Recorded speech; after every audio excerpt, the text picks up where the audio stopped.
আমাদের শাবানা আপু 21 পদক পেয়েছেন কিনা আমি জানি না। ববিতা আপা কি 21 পদক পেয়েছেন? কেন পায়নি?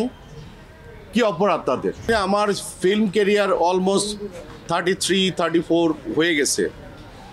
তো এখান থেকে কিন্তু দেখে আসছি কিন্তু এই বিগত 15-16 বছরে 17 বছরে অনেক অনৈতিক কাজ হয়েছে।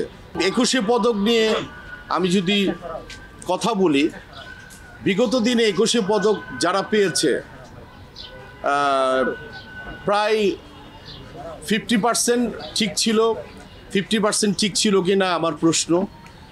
দেখুন, আমি একজন বাংলা চলচ্চিত্রের উপমহাদেশের চলচ্চিত্রের একজন কিংবদন্তি শবনম ম্যাডামের কথা যদি বলি, উনি জন্ম নিয়েছেন কি পাকিস্তানে না বাংলাদেশে?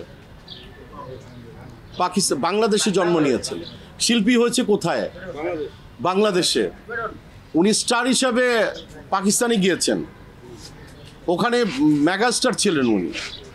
উনি কিন্তু মাটির টানে বাংলাদেশে চলে আসছে। এটা কি তার অপরাধ? অপরাধ না।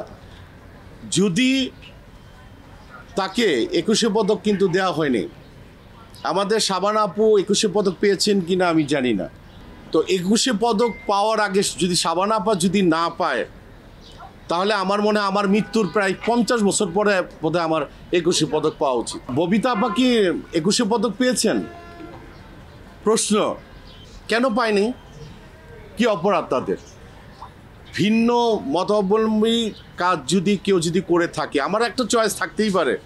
আমি মোহামেডানের সাপোর্টার, কেউ আহ্বানী সাপোর্টার, কেউ অন্য দলকে সাপোর্ট করবে, এটা হতেই পারে। কিন্তু চলচ্চিত্রের দিকে যদি আপনারা যদি তাকান, তার মেধা, তার চলচ্চিত্রের বয়স, তার প্রজ্ঞাপন সব কিছু মিলেই তো তাকে দাম দিবেন, নাকি দাম দিবেন না? একটা স্টার যখন তৈরি হয়, সে কি নামাজ পড়ে কি পড়ে না, তার কয়টা ওয়াইফ, কয়টা তার মায়ের সাথে কি সম্পর্ক, বাবার সাথে কি সম্পর্ক, তার কনজুগাল লাইফ কি অবস্থা, এগুলি কি দেখে দর্শক? অবশ্যই দেখে না। একজন দেখে একজন স্টারকে। তো সেইটাই যদি বিচার হয়, তাহলে এরা কিন্তু কখনোই কিন্তু ন্যাশনাল 21 পদক কিন্তু পায়নি। যাদেরকে পেয়েছে তারাও আমার সিনিয়র, অনেকটা কারেক্ট আছে। আবার একসময় আমি চিন্তা করেছি যে, আমি নাম বলবো না, আপনারা গেস করবেন কি করবেন না, এটা আপনাদের একান্তই ব্যক্তিগত ব্যাপার। যে চলচ্চিত্রে কাজ করেছেন, মিডিয়াতে উনি, টেলিভিশনে উনি স্টার, সুপারস্টার। হ্যাঁ, আমি কোনো ইঙ্গিত করে কাউকে কথা বলবো না, নামও মেনশন করবো না, সবাই আমার সিনিয়র। তাকে 21 পদক দেওয়া হয়েছে, কিন্তু শাবানা বুকে দেওয়া হয়নি, ববিতা আপাকে দেওয়া হয়নি, তারপরে শবনম ম্যাডামকে দেওয়া হয় না। তার অপরাধ, সে পাকিস্তানের ছিল বিধায়, এটা তার অপরাধ। তো এই বিষয়গুলি আমাদের চোখের সামনে কিন্তু হয়েছে। কিন্তু আমার অনেক শিল্পীরা যারা, তাদের যে সব সিনিয়রদের কথা আমি এখন বলছি, তারা 21 পদক পায়নি এবং আজীবন সম্ভাবনা পায়নি, তাদের কথা বলছি। তাদের সমসাময়িক 2-1 শিল্পী তারা পেয়েছেন, কিন্তু তারা কিন্তু কোনো দিন প্রতিবাদ করেননি। আমি তো 90s-এর বেস, 90-এর বেস।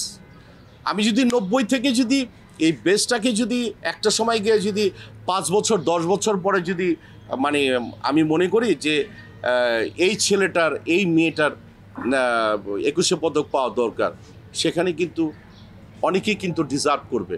হয়তো আমি ডিজার্ভ করলাম না, তাতে আমার কিছু যায় আসে না।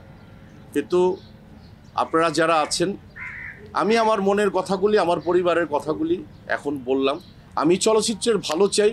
তো যারা নাকি, আমি মনে করি সেন্সার বোর্ডের মতো একটি জায়গায়, জুরি বোর্ডের মতো জায়গায় ববিতা আপা, তারপর চম্পা ম্যাডাম, যারা যারা আছেন সিনিয়র, সুচান্দা আপা, এখন সময় এসছে তাদেরকে ঘর থেকে নিয়ে এসে বলতে হবে যে আপনারা কাজ করেন। আমার মনে হয় তারা কাজ করবে। আমার মনে হয় তারা কাজ করবে, যে তাদের আলোয় আলোকিত কিন্তু আমরা হব।